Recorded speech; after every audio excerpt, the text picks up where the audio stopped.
It's not as good as you remember. Go watch a classic episode of the show, and then watch this movie. Are the effects better? Undoubtedly. Is anything else? Not just no, but fuck no. The premise is that the 24th century utopian federation is attacked by the Borg, a race of cybernetic beings who propagate through the forced assimilation of other cultures.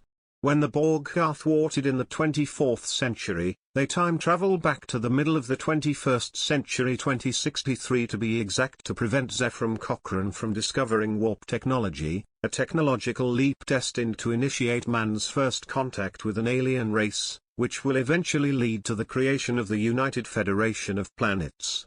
Complicated enough plot for you? I won't even bother pointing out the holes in it, because I like to keep my reviews shorter than the movies themselves. Picard is acted well by Patrick Stewart, but written like shit. The writers go with the angle of Picard being emotionally compromised by his assimilation into the Borg collective during the season finale of Season 3, and the season premiere of Season 4. As pointed out in a Red Letter Media review from the Mr. Plinkett character, this doesn't make a lot of sense for Picard, who had already been shown to overcome these emotions in the due course of the TV series. Here's the problem with the entire Picard is emotionally compromised angle. He's fucking Picard. The core of his character is restraint and putting thought before emotion. That doesn't mean he disregards emotional concerns, but he weighs emotion carefully against reason, sometimes to a fault. To take away the counterbalance of reason from Picard is to betray the character. In an episode, where such a change will be remedied by the end and we will see the Picard we know and love next week, it could work. It could be fascinating. But in the context of a major studio film, where a big part of the draw is that we want to spend a little more time with the characters we loved from the television series, this is a stab in the back. Giving us a poorly written Picard is the equivalent of giving us no Picard at all. Another of my complaints stems from Zefram Cochrane himself, played by James Cromwell, who is a great character actor whose talent is evident here. Once again, my problem is with the writing.